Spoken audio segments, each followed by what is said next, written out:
Hello students, we are doing letter writing.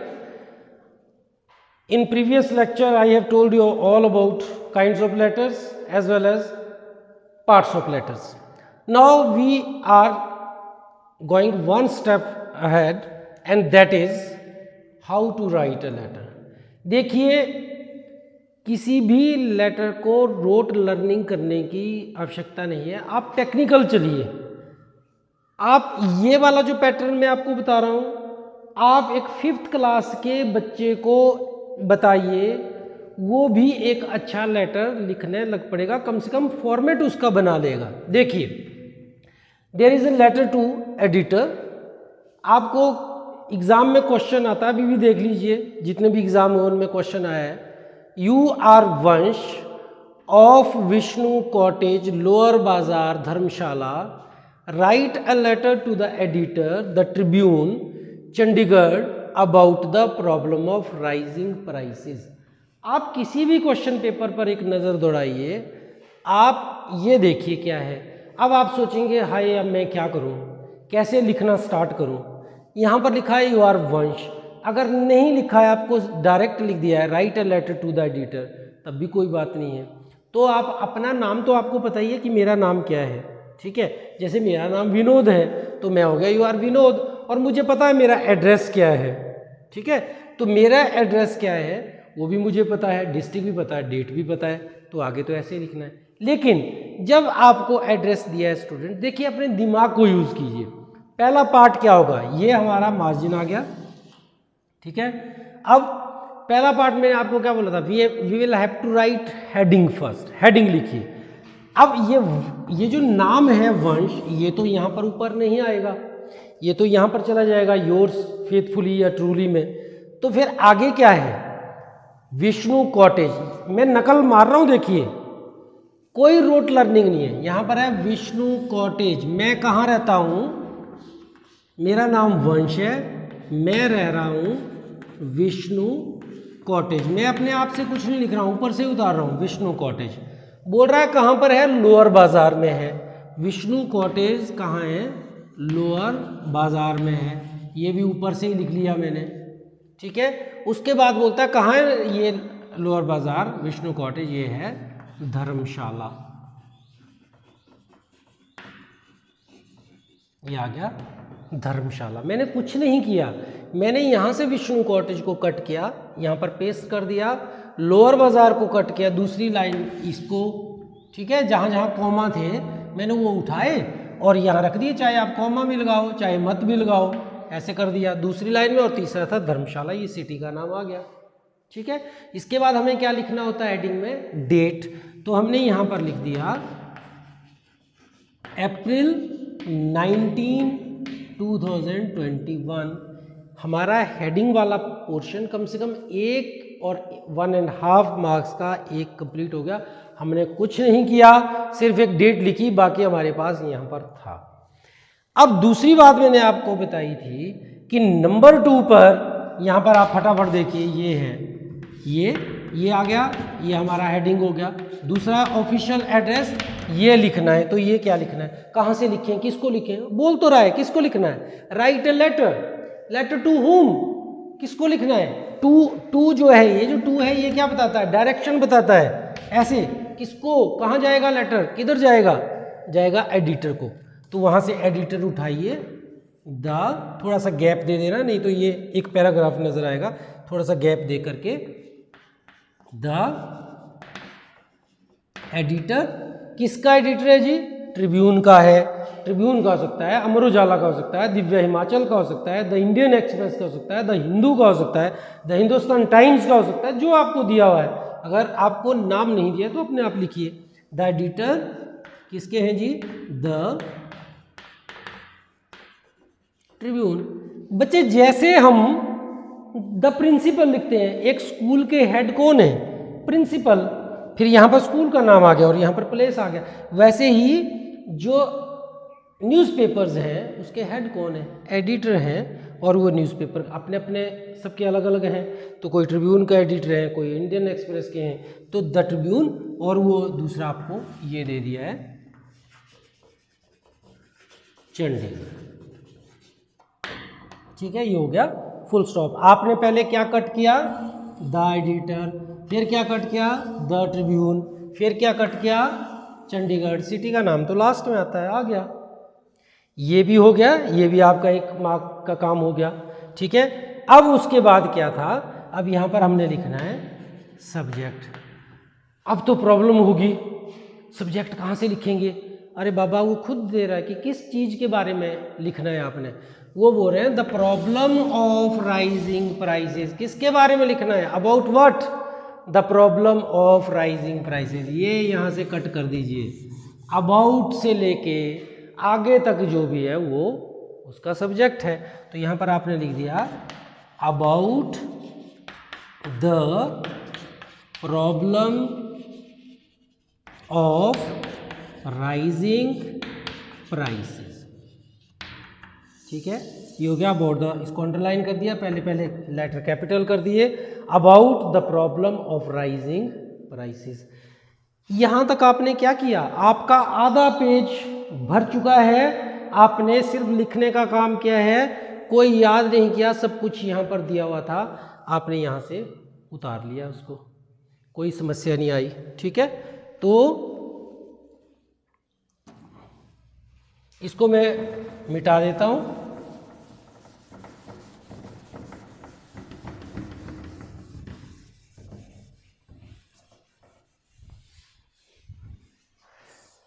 हम कहां पहुंचे थे students, we were here, subject. तो इसको जरा ऊपर दोबारा से लिख देते हैं, अबाउट द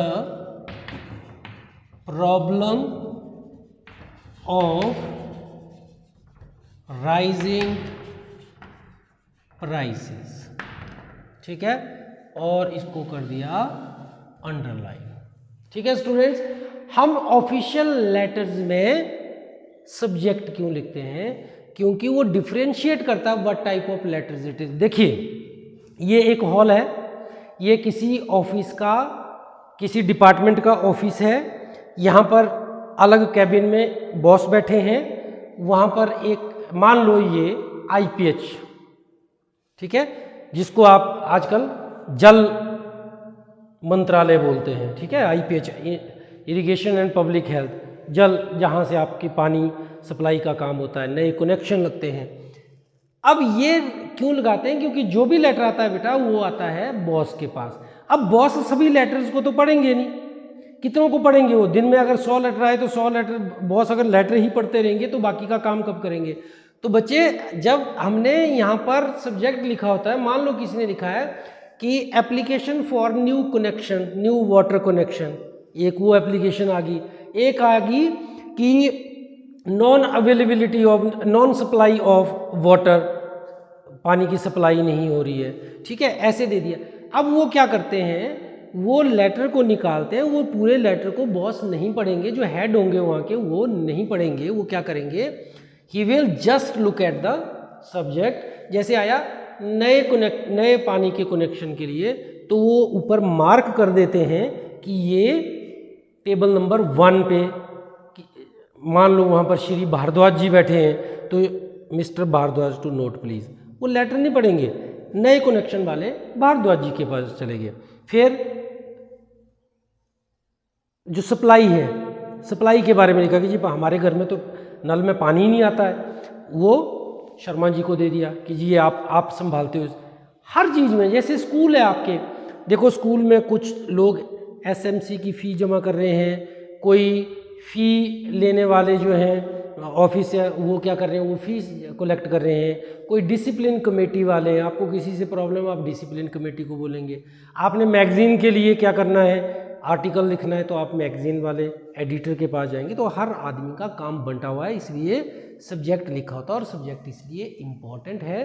ठीक है, क्योंकि वो डिफ्रेंशिएट करता है कि किसके पास कौन सा लेटर संभाल रहा है। तो ये आ गया, subject is about the problem of rising prices. अब इसके बाद क्या आ गया, दिस इज योर सैल्यूटेशन। आपने उनको सर लिखा, और यहाँ से आप क्या करोगे, आप लेटर लिखना शुरू करोगे। सिंपल लैंग्वेज में भी लिख सकते हो, आप ऐसे भी लिखते हैं, may I have the honour ठीक है, may I have the honour to bring it your kind notice, ऐसे ऐसे भी लिख सकते हैं। और सिंपल लिखना है तो देखिए क्या लिखना है, through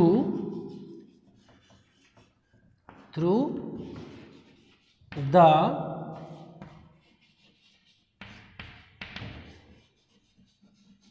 prestigious columns of your newspaper, ठीक है, प्रेस्टिजियस से घबरा नहीं जाना है, आप फेमस लिख दीजिए, एस्टीम्ड लिख दीजिए, जो आपको याद होता है, through the famous columns of, esteemed columns of your newspaper I wish to express my views about rising prices। देखो स्टूडेंट्स, जितने भी आपके एडिटर्स के लेटर हैं वो सभी ऐसे शुरू कर दीजिए। बहुत डिफ़िकल्ट लिखने के मार्क्स नहीं मिलते हैं, सही लिखने के मार्क्स मिलते हैं। डिफ़िकल्ट लैंग्वेज लिखोगे उसके नहीं मार्क्स मिलते हैं, मार्क्स मिलते हैं ठीक लिखने के। आप डिफ़िकल्ट लैंग्वेज लिखते हो, स्पेलिंग्स गलत कर देते हो, गड़बड़ हो जाएगी। तो through the prestigious columns of your newspaper I wish to express my views about rising prices. इसको यहाँ पर आपने अंडरलाइन कर दिया। क्यों अंडरलाइन किया? मान लो आपको राइजिंग प्राइसिंग आया, डाउरी सिस्टम आया, तब भी ऐसे लिखना, I wish to express my views about dowry system, about the evil of dowry system. मान लो डाउरी सिस्टम नहीं आया, इनसैनिटरी कंडीशन आ गया, then you write express my views about insanitary condition. Simple सी बात है। हर आपका एक पैरा बना बनाया मिल गया, सिर्फ एक बार देखना है कि थ्रू, ठीक है, थ्रू द मतलब बाय द मीडियम ऑफ, किसके द्वारा, through the famous columns of your newspaper I wish to express my views about rising prices. पहला पैरा खत्म कर दिया, क्योंकि इसके बाद आप लिखने लगोगे। दूसरा पैरा फिर यहाँ से शुरू कीजिए। आप दूसरे पैरे में कुछ भी लिख सकते हो, राइजिंग प्राइसेस के बारे में ही लिखना। आपने क्या लिखना है, जैसे आप लिखते हो the index of rising prices is touching the sky. Index क्या होता है, जैसे आप ये इकोनॉमिक्स में पढ़ते हो या क्रिकेट देखते हो तो इंडेक्स बनता है एक ऐसे कि 10 ओवर, 20 ओवर, 30 ओवर, यहाँ पर इतने रन थे, यहाँ पर फिर घटने लग पड़े, फिर बढ़ने लग पड़े, ये ऊपर को बढ़ गए। तो मतलब प्राइस ऑफ जो चीज़ कल यहाँ थी आज उसका रेट यहाँ हो गया, परसों यहाँ हो गया, ये हो गया, ऐसे ये रेट्स बढ़ रहे हैं। तो आपने यहाँ लिख दिया the index of rising prices is touching the sky, it has become very difficult for poor people to make both ends meet. ठीक है, आप 3-4 चीज़ें कल्पना कर सकते हो क्या, दिन प्रतिदिन प्राइसेस बढ़ रहे हैं, गरीब लोगों के लिए डेली यूज़ की चीज़ें जो है वो खरीदना बड़ी मुश्किल हो गई है। क्यों मुश्किल हो गया? आप 5 चीज़ों के नाम लिखिए। शुगर महंगी है, ऑनियन महंगे हैं, पोटैटोज या सभी वेजिटेबल्स महंगी है, कुकिंग ऑयल महंगा है, एलपीजी महंगा है। ये सारा कुछ जब आप 5 लाइन्स तो आपको ऐसे ही बन जाएगी। जब आप लिखेंगे the things of daily use are very costly and it has become very difficult for the poor people to buy the things of daily use. Sugar is sold at rupees, ये बनाइए, रुपीज 40 पर KG. इसके बाद किसी और चीज़ का नाम लिख दीजिए, जैसे cooking oil is sold eight 150, ठीक है, रुपीज़ 150 पर लीटर। यहाँ पर केजी लिखा, उसके लिए लीटर लिख लीजिए, वो लीटर में मिलता है। Vegetables are very costly, even education has become very costly, books and notebooks are very simple. बार बार ये लिखिए, कोई आपको ये नहीं बोलेगा बच्चे आप गलत लिख रहे हो, क्योंकि आप सही लिख रहे हो। Books are costly, the notebooks are also very costly. ठीक है, ये सारी चीज़ें जब आपने ये लिख दिया कि अच्छा मैं लेटर इसलिए लिख रहा हूँ भाई ये राइजिंग प्राइसेस, उसके बाद आपने दूसरा क्या लिखा, उसके बाद आगे क्या होता है कि फिर उस पैराग्राफ को ख़त्म कीजिए, अगले पैराग्राफ पर कर जाइए। इस राइजिंग प्राइसेस के लिए रिस्पॉन्सिबल कौन है? ठीक है, तो आप लिखेंगे hoarding and black marketing are responsible for rising prices. Hoarding क्या होता है? जमाखोरी करना, एक artificial scarcity of supply, artificial एक बनावटी जो है पूर्ति जो है वो ऐसी दिखाई जाती है कि ये चीज़ तो आ ही नहीं रही है। मान लो किसी को ऐसे लगता है कि मॉनसून नहीं होगी, इस बार फसलें नहीं होगी, तो पिछली फसलों को वो क्या करेंगे? स्टोर कर लेंगे और फिर ज़्यादा कीमतों पर बेच देंगे। That is hoarding. कहाँ बेचेंगे? ब्लैक मार्केटिंग में बेचेंगे। ठीक है, आपके पास 10 किलो चीनी है, मांगने वाले 100 है, मर्जी से दे दो, 40 रुपये दे दो, 50 दे दो, 60 दे दो, क्योंकि वो जरूरत की चीज़ है, वो चाहिए सभी को, तो उसको उसी रेट पर खरीदने के लिए तैयार हो जाएंगे, क्योंकि बाकी मार्केट में वो चीज़ नहीं है। वो लिख लिया। फिर लास्ट में आप अपने सजेशंस दे सकते हो कि राइजिंग प्राइसेस को कैसे कंट्रोल किया जा सकता है। Hoarders and black marketeers must be punished. Hoarders और काला बाजारी वालों को क्या करना है? उनको पनिश किया जाना चाहिए। ठीक है, they must be brought to book. Okay, उसके बाद आपने क्या लिखना है कि और क्या कर सकती है जो सरकार करती है। आजकल क्या कर रहे हैं? आपको सस्ता राशन डिपो में मिल रहा है, फेयर प्राइस शॉप पे, तो आप लिखेंगे things of daily use must be provided through the fair price shop on cheap rates और रीजनेबल रेट्स। ये आपने अपनी सजेशन दे दी। ठीक है, उसके बाद आपने जैसे एक पैराग्राफ आपका ये आया था, एक लास्ट पैराग्राफ जो होगा, जो हर एडिटर के लेटर के लिए आप उसी को लिखोगे। वो क्या लिखेंगे? यहाँ जरा नीचे लिखने की मुश्किल हो रही है, मैं ऊपर लिख देता हूँ। आपने पूरा लेटर लिखने के बाद फिर लास्ट पैराग्राफ क्या लिखा? आई hope that you will publish, सभी लेटर्स में लिखना है एडिटर में। आई hope that you will publish my views,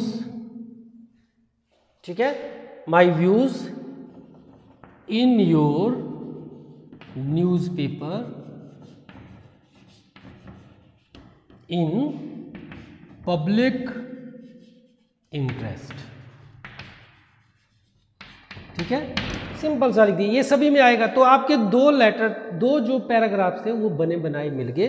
I hope that you will publish my views in your newspaper in public interest, और I hope that you will publish my views in your newspaper so that the government may take suitable steps to control rising prices।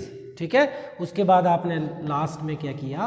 आपने लिखा thank you, full stop हो गया, फिर यहाँ पर आ गया yours truly या फेथफुली, जो भी लिखना है वो आप लिख सकते हो। कौन है? नाम दिया था ऊपर, वंश। ये ध्यान रखना है, अगर गलत नाम लिखोगे तो उसके मार्क्स डिडक्ट हो जाएंगे। तो ये आपका आई होप, आप ऐसे लेटर्स, आप लेटर्स के पैटर्न फॉर्मेट तो बनाइए। आप लेटर का फॉर्मेट बना लोगे, फिर आप एक 2 मिनट दीजिए, एकदम मत लिखिए। आप एक रफ, काफ़ी पेजेस होते हैं एग्जाम में भी, आप लास्ट में जाइए, रफ में लिखिए क्या क्या लिखना चाह रहे हैं। डॉरी सिस्टम में क्या है, डॉरी सिस्टम क्यों बुरा है, इंसैनिटरी में क्या है। मान लो डॉरी सिस्टम का लिखते हैं कि सचमुच this is the worst evil in our society. क्यों है? क्योंकि लोग क्या कर रहे हैं, वो अपने बच्चों को, अपने बेटों को, they are ready to sell them in the marriage market. वो तो सौदा करते हैं, हमारा बच्चा इतना पड़ा है, आप इतना दहेज दे दीजिए, तो दहेज मांगते हैं। And those who are not able to give dowry, the girls, the brides are tortured. उनको टॉर्चर किया जाता है, even they are killed for dowry. ऐसा सब कुछ लिखने के बाद फिर आप क्या लिखोगे? सजेशंस दोगे। सजेशन पहले क्या लिखोगे? रिस्पॉन्सिबल कौन है? वैसे तो लॉ है, there is law against dowry system, punishable law है, लेकिन उसमें क्या है, उसको सुनता कोई नहीं है, दहेज फिर भी दे रहे हैं, दहेज ले भी रहे हैं। ठीक है, this is punishable crime.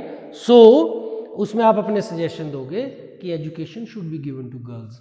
Education ही एक ऐसी चीज़ है जो किसी भी इविल को समाप्त कर सकती है। जब लड़कियों को एजुकेशन मिलेगी, वो अपना करियर बना लेंगे, तो वो दहेज के लोभियों को मना कर देंगे कि हम आपके साथ मैरिज नहीं करेंगे। ठीक है, वो पॉइंट ब्लैंक मुंह पर बोल देंगे, no you are not suitable for us. ठीक है, तो ऐसे आपने ये लेटर सीखने, जितनी ज़्यादा आप प्रैक्टिस करोगे उतने ज़्यादा आप अच्छे लेटर लिख पाओगे। छोटे छोटे सेंटेंसेस लिखिए, that will be good. Thank you, have a nice day.